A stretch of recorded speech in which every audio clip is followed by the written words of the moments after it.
Hello everyone and welcome to our channel dream board statistics. आज हम लोग देखने वाले हैं कॉन्सेप्ट ऑफ सेंटेंस रीअरेंजमेंट। नाम से ही समझ आ रहा होगा सेंटेंस रीअरेंजमेंट मतलब क्या होता है कि कुछ बंच ऑफ लाइंस दिए रहते हैं हमारे पास जो कि जम्बल्ड रहते हैं एंड हमें उसको एक सही पोजीशन में बिठा के एक लॉजिकल सेंटेंस बनाना होता है। देख लेते हैं। As the word suggests, sentence rearrangement refers to the rearranging a bunch of lines which are present in a jumbled manner in the question। तो क्या होता है कि jumbled manner में क्वेश्चन में दिया रहता है और हमें रीअरेंज करके उसको सही पोजीशन में बिठा के एक लॉजिकल सेंटेंस बनाना होता है। तो सेंटेंस रीअरेंजमेंट के कुछ टाइप्स हैं।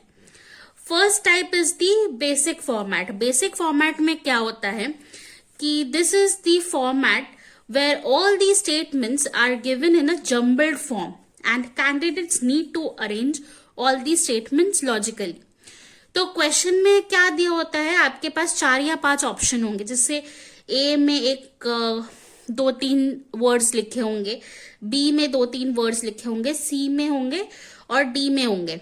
ठीक है। तो बेसिक फॉर्मेट में क्या होता है, मतलब हर एक ऑप्शन को आपको रीअरेंज करके एक लॉजिकल सेंटेंस बनाना होगा। यहाँ पे कोई भी एक ऑप्शन ऐसा नहीं होगा कि स्टैटिक फॉर्म में हो।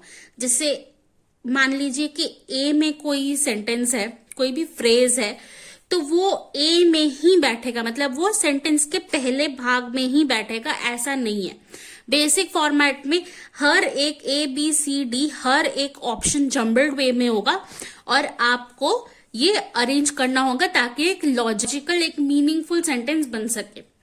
ठीक है। नेक्स्ट है स्टैटिक फर्स्ट स्टेटमेंट। नाम से समझ आ रहा होगा स्टैटिक फर्स्ट। देख लेते हैं पहले क्या लिखा हुआ है।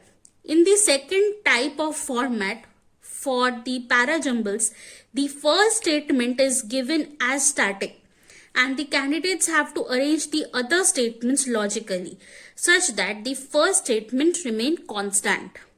मतलब क्या है, जैसे कि मैंने यहाँ पे बोला कि 4 ऑप्शंस होते हैं, 4 5 6 कुछ भी हो सकता है।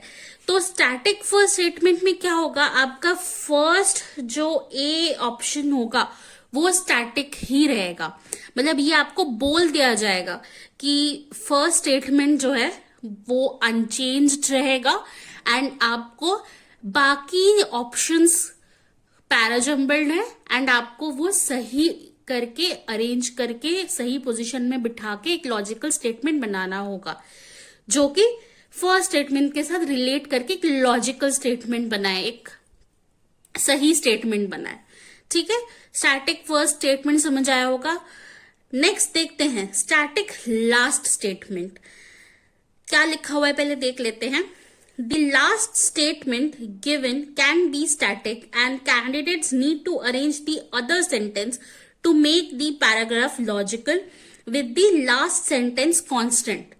तो पहले वाले में क्या था, फर्स्ट स्टेटमेंट कांस्टेंट होगा, जैसे मैंने बताया कि ए यहाँ पे कांस्टेंट होगा, पर स्टैटिक लास्ट स्टेटमेंट में क्या होगा, लास्ट जो ऑप्शन रहेगा, मान लीजिए कि लास्ट ऑप्शन हमारा डी है, तो वो जो ऑप्शन डी है ये कांस्टेंट रहेगा एंड ए बी सी पैराजम्बल्ड रहेंगे एंड हमें बोल दिया जाएगा, क्वेश्चन में मेंशन्ड होता है कि लास्ट जो स्टेटमेंट है वो कांस्टेंट है, बाकी जो स्टेटमेंट्स है they are parajumbled and please arrange it in the logical form.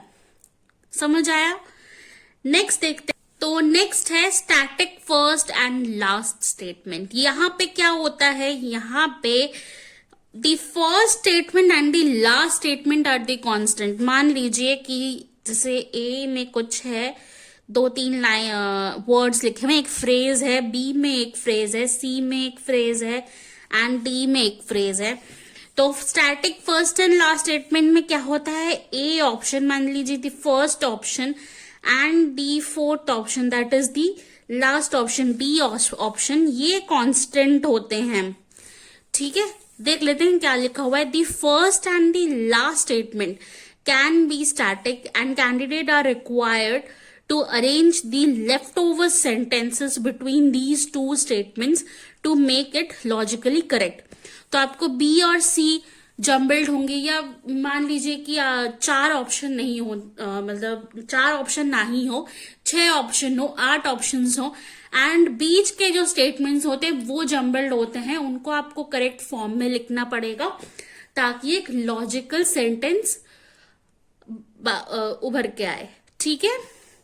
Now some tips and tricks for the sentence rearrangement देख लेते हैं. First, read all the given statements carefully and analyze the common point between them and then start arranging them. मतलब क्या है कि पहले तो जो भी जितने भी ऑप्शंस हैं, 4-5 जितने भी ऑप्शंस हैं, उनको आप ध्यान से पढ़िए और कॉमन पॉइंट क्या है, किस बारे में बात किया जा रहा है, वो समझना जरूरी है. अगर आप वो समझेंगे तो आपको ये समझ आएगा कि पहला स्टेटमेंट, पहला शुरुआत सेंटेंस का वो क्या होगा. तो कॉमन पॉइंट किस बारे में बात हो रही है, जैसे पोल्यूशन के बारे में बात हो सकती है, किसी डांस फॉर्म के बारे में बात हो सकती है, किसी भी चीज के बारे में बात हो सकती है. तो वो चीज हमें फिगर आउट करनी है कि किस पॉइंट के बारे में बात हो रही है. Next, refer to a pattern that may be given in the statement. तो जैसे रेफर टू अ पैटर्न यहाँ पे बोला गया कि मान लीजिए कि स्टैटिक स्टेटमेंट्स हो, कि फर्स्ट स्टेटमेंट स्टैटिक हो या लास्ट स्टेटमेंट स्टैटिक हो या first and last statement static हो, तो ये सारे ना पैटर्न्स होते हैं. तो आपको वो पैटर्न फॉलो करना पड़ेगा. कि मान लीजिए कि आपको क्वेश्चन में दिया हुआ है कि फर्स्ट स्टेटमेंट आपका स्टैटिक है, तो आपके लिए एक आसान हो जाए कि अच्छा शुरुआत ये है, तो बाकी सेंटेंस कैसे फॉर्म होगा, पैटर्न क्या होना चाहिए, आपको आइडिया मिल जाएगा. ठीक है. Next, try relating the words given like yet, but, when, they, then, anyway etcetera. This will give you a clear idea how the sentence can be rearrange. तो इन सारे वर्ड्स को ध्यान दे, yet, but, when, they, of, then, anyway, ये सारे statements ना बीच में लगते हैं. मतलब मान लीजिए कि 2-3 फ्रेजेस दिए हुए हैं तो बीच में लगते हैं, सेंटेंसेस के बीच में लगते हैं. तो इन सारे वर्ड्स को ध्यान दीजिएगा.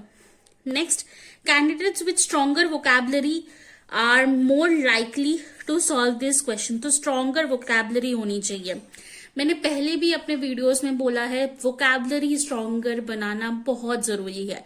और ये कैसे बनता है, ये न्यूज़पेपर्स पढ़ने से बनता है, स्टोरी बुक्स पढ़ने से बनता है, आप news channels, English news channels देखो, उससे होता है. या कमेंट्री, जो क्रिकेट, आजकल क्रिकेट का बहुत अच्छा क्रेज चल रहा है, लोग इंटरेस्ट हैं क्रिकेट पे, तो आप क्रिकेट की कमेंट्री सुनो, इंग्लिश कमेंट्रीज, किसी भी स्पोर्ट का कमेंट्री सुनो, तो that also helps to build the vocabulary. Next, paragraphs with one static statement are comparatively easy to crack as you get an idea as to how the theme start to evolve or how shall it end. तो जो static statements होते हैं वो easy होता है क्योंकि हमें एक आइडिया मिल जाता है कि फर्स्ट स्टेटमेंट क्या है या लास्ट स्टेटमेंट, मतलब एंडिंग क्या है या स्टार्टिंग या थीम क्या है सेंटेंस का या पैराग्राफ का. तो इस वजह से कि वो इजी हो जाता है हमारे लिए. ठीक है. Lastly, once you think you are done with arranging the statements correctly, reread the entire passage to ensure that it is logically correct. तो जब आपको लगे कि you have arranged it, kindly read it. पढ़ने में ज्यादा टाइम नहीं जाएगा. अगर आप दोबारा पढ़ोगे तो आपको समझ आएगा कि लॉजिकली करेक्ट है या नहीं. पढ़ने पे हमें समझ आ जाता है कि अच्छा, कुछ अच्छा नहीं लग रहा है, कुछ ठीक नहीं लग रहा है, या सही है, लॉजिकल लग रहा है, ये हमें समझ आ जाता है. Now let's check example. वैसे तो मैं हर एक टाइप का, जो हमारे जितने भी टाइप्स है, basic format, static first statement, static last statement, static first and last statement, इन सबके मैं इंडिविजुअली एग्जाम्पल्स दूंगी आने वाले वीडियोस पे. पर एक बेसिक एग्जाम्पल इस वीडियो में समझते हैं ताकि हम पूरा समराइज कर सके सेंटेंस रीअरेंजमेंट होता क्या है। तो given below are jumble statements, arrange the following in logical form. कुछ सेंटेंस दिए हैं, टोटल 5 सेंटेंसेस हैं। First, Rani fills the form to the dance show. Second, a talent show is looking for classical dancer like Rani. Third, Rani is called for audition. Fourth, Rani is a trained Bharatanatyam dancer. Fifth, Rani gets selected. तो यहाँ पे first statement क्या हो सकता है? अगर हम यहाँ पे ये जो 5 सेंटेंस दिए हुए हैं इसका एक थीम निकाले तो थीम मतलब 5 सेंटेंस हमें पढ़ के ये समझ आता है रानी एक लड़की है जिसको भरतनाट्यम में इंटरेस्ट है, वो एक भरतनाट्यम डांसर है, एक क्लासिकल एक डांस टैलेंट शो ऑर्गेनाइज किया गया है, रानी उसमें इंटरेस्टेड है, रानी ने फॉर्म भरा, उसको ऑडिशन में बुलाया, वो सिलेक्ट हो गई। ठीक है, अगर हम मन में ये सोचे तो यही फॉर्मेट बनता है। तो फर्स्ट स्टेटमेंट क्या होना चाहिए? इन सब ये सारे इंटरलिंक्ड स्टेटमेंट्स हैं, पर जो फोर्थ स्टेटमेंट है वो इंटरलिंक्ड नहीं है। Rani is a trained Bharatanatyam dancer. क्यों इंटरलिंक्ड नहीं है? अगर हम दोबारा पढ़ें तो ध्यान से देखिए, Rani fills the form to the dance show, show के बारे में बात हो रही है यहाँ पे। Next, a talent show is looking for classical dancer like Rani, यहाँ पे भी शो के बारे में बात हो रही है। Next, Rani is called for audition, कहाँ का ऑडिशन? वो टैलेंट शो का ऑडिशन, तो यहाँ पे भी शो के बारे में बात हो रही है। And the fifth statement, Rani get selected, कहाँ पे सिलेक्ट हो रही है? उस ऑडिशन देने के बाद वो टैलेंट शो पे सिलेक्ट हो गई, तो यहाँ पे भी शो के बारे में बात हो रही है। तो ऑड मतलब ऑड वन आउट नहीं कह सकते, बट ये सारे जो 4 स्टेटमेंट्स है ये शो के बारे में बात किया जा रहा है। बट ये जो फोर्थ स्टेटमेंट है ये रानी के बारे में बात कर रहे हैं कि she is a trained Bharatanatyam dancer. तो ये हमारा फर्स्ट स्टेटमेंट है, Rani is a trained Bharatanatyam dancer. ठीक है, अब सेकेंड स्टेटमेंट हमारा क्या होगा? फिर से अगर दोबारा हम देखें, Rani fills the form to the dance show, तो यहाँ पे रानी फॉर्म फिल कर रही है। ठीक है, तो ये एक हुआ। A talent show is looking for classical dancer like Rani, तो ये जो सेकंड स्टेटमेंट है ये पहले हुआ है। रानी को पता चला है कि कोई टैलेंट शो ऑर्गेनाइज हुआ है जहां पे रानी जैसी क्लासिकल डांसर को ढूंढा जा रहा है, इसीलिए वो फॉर्म फिलअप करके। तो ये हमारा सेकंड स्टेटमेंट है, क्योंकि ये जो इवेंट है talent show is looking for classical dancer, ये जो एक इवेंट है ये पहले हो रहा है, उसके बाद रानी को पता चलता है कि एक टैलेंट शो है और वो फॉर्म फिलअप करती है। तो फॉर्म फिलअप वाला हमारा थर्ड इवेंट है। नेक्स्ट, वो ऑडिशन के लिए जाती है, तो ये हमारा फोर्थ हुआ। And Rani get selected, the last statement. तो अगर हम दोबारा देखें आंसर तो ये होता है, Rani is a trained Bharatanatyam dancer, a talent show is looking for classical dancer like Rani, Rani fills the form to the dance show, Rani is called for audition, Rani get selected. Easy था। आपको पहले थोड़ा कंफ्यूजन लगेगा क्योंकि इतने सारे स्टेटमेंट्स दिए रहते हैं, सब में एक ही चीज रिपीटेडली बोला जाता है, कंफ्यूजिंग रहता है, आपको कंफ्यूजन होगा, बट इजी है, ट्रस्ट मी। अगर आप प्रैक्टिस करेंगे, ज्यादा से ज्यादा क्वेश्चन सॉल्व करेंगे, बहुत इजी सा टास्क है ये। ठीक है, मैं और भी एग्जांपल्स दूंगी, हर एक जो टाइप्स हैं उसके एग्जांपल्स भी आने वाले वीडियोस में हैं। तो अगर कोई भी डाउट है, कोई भी क्वेरी है, please feel free to comment down below. अगर वीडियो अच्छा लगे तो like the video, share with your friends, subscribe the channel, hit the bell icon ताकि नोटिफिकेशंस आपको मिलती रहे। Thank you for watching.